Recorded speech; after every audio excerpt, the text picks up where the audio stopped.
വിനോദയാത്രക്കാർ സഞ്ചരിച്ച KSRTC bus കൊക്കയിലേക്ക് മറിഞ്ഞുണ്ടായ അപകടത്തിൽ 4 മരണം. മാവേലിക്കരയിൽ നിന്നും KSRTC ബഡ്ജറ്റ് ടൂറിസം പാക്കേജിന്റെ ഭാഗമായി തഞ്ചാവൂർ, മധുര എന്നിവിടങ്ങളിലേക്ക് തീർത്ഥാടനത്തിന് പോയി തിരികെ വരികയായിരുന്ന സൂപ്പർ ഡീലക്സ് ബസ്സാണ് അപകടത്തിൽപ്പെട്ടത്. മാവേലിക്കര സ്വദേശികളാണ് മരിച്ചത്. ആശുപത്രിയിൽ ചികിത്സയിലിരിക്കെയാണ് മരണം സ്ഥിരീകരിച്ചത്. മാവേലിക്കര സ്വദേശികളായ രമ മോഹൻ, അരുൺ ഹരി, സംഗീത്, ബിന്ദു ഉണ്ണിത്താൻ എന്നിവരാണ് മരിച്ചത്. 3 പേരുടെ മൃതദേഹങ്ങൾ കുട്ടിക്കാനം മുണ്ടക്കയം മെഡിക്കൽ ട്രസ്റ്റ് ആശുപത്രിയിലും ബിന്ദു ഉണ്ണിത്താന്റെ മൃതദേഹം പാലാ മെഡിസിറ്റിയിലുമാണ് ഉള്ളത്. ഡ്രൈവർമാർ അടക്കം ആകെ 37 പേർ സംഘത്തിലുണ്ടായിരുന്നു. 32 പേർ മുണ്ടക്കയം മെഡിക്കൽ ട്രസ്റ്റ് ആശുപത്രിയിലും ഒരാൾ പാലാ മെഡിസിറ്റിയിലും ചികിത്സയിലുണ്ട്.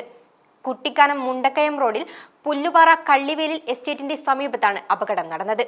40 അടിയോളം താഴ്ചയിലേക്ക് മറിഞ്ഞ് മരങ്ങളിൽ തട്ടി നിൽക്കുകയായിരുന്നു ബസ്. മൃതദേഹം മുണ്ടക്കയം സ്വകാര്യ ആശുപത്രിയിൽ സൂക്ഷിച്ചിരിക്കുകയാണ്.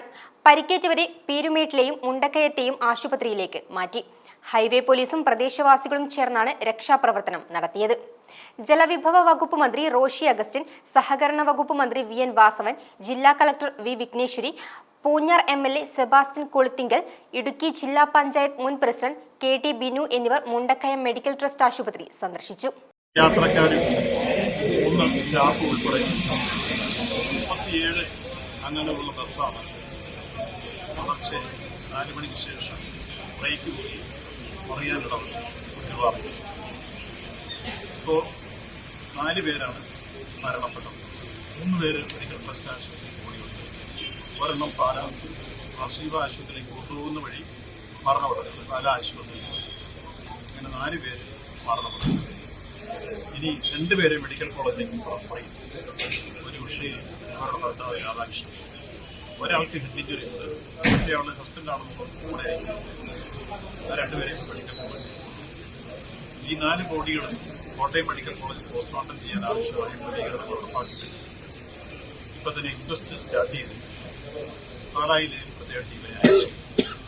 പൊതുവെ ഞങ്ങളിപ്പോ ഡ്രൈവറോട് സംസാരിച്ചപ്പോഴും സംസാരിച്ചപ്പോഴും യാത്രക്കാരോട് സംസാരിച്ചപ്പോൾ അവരെല്ലാം പറഞ്ഞത് വണ്ടിയുടെ ബ്രേക്ക് പോയി എന്ന് ഡ്രൈവർ വിളിച്ചു പറഞ്ഞു.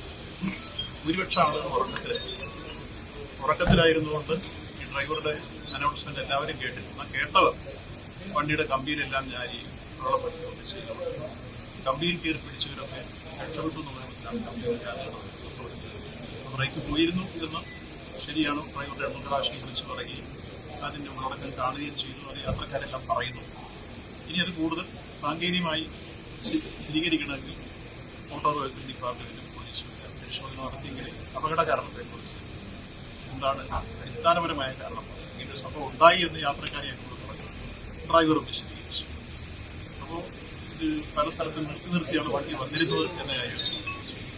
അവർ പുള്ളിയിറങ്ങി ഡീസലടിച്ച് അതിനുശേഷം വണ്ടിക്ക് 2-3 ഘട്ടങ്ങളിൽ വണ്ടി നിർത്തിയിരുന്നു. ആ നിർത്തിയ സ്ഥലത്ത് എല്ലായിടത്തും വിശ്രമിച്ചതിന് ശേഷമാണ് പുറപ്പെട്ടത് അവർ പറയുന്നു. അപ്പോൾ ഏറെക്കുറെ ഈ സംഭവങ്ങളുടെ ഉള്ളടക്കം ഡ്രൈവർ വിശദീകരിച്ചതും യാത്രക്കാർ വിശദീകരിച്ചതെല്ലാം ഒരേ സ്വഭാവത്തിലുള്ളതായിരുന്നു. അതിന്റെ ഉള്ളടക്കത്തെക്കുറിച്ച് ഏതാണ്ട് സൂചന വരുന്നുണ്ട്.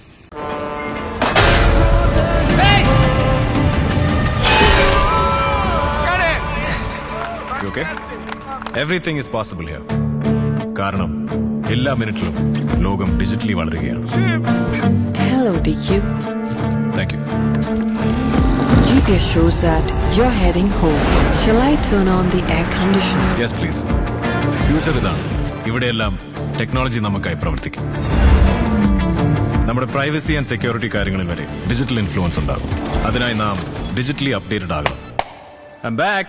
Welcome home. നമ്മൾ ഡിജിറ്റലി അപ്ഡേറ്റഡ് ആകുമ്പോൾ നമ്മുടെ day to day life more easy and simple ആവും. The jacuzzi temperature is now set for your bath. Thank you. You have an email notification. Hold on. അതുകൊണ്ട് തന്നെ ഗാഡ്ജറ്റ്സ് ആയാലും home appliances ആയാലും digital കാര്യങ്ങൾ choose ചെയ്യുമ്പോൾ go with the experts. Oxygen, the digital expert.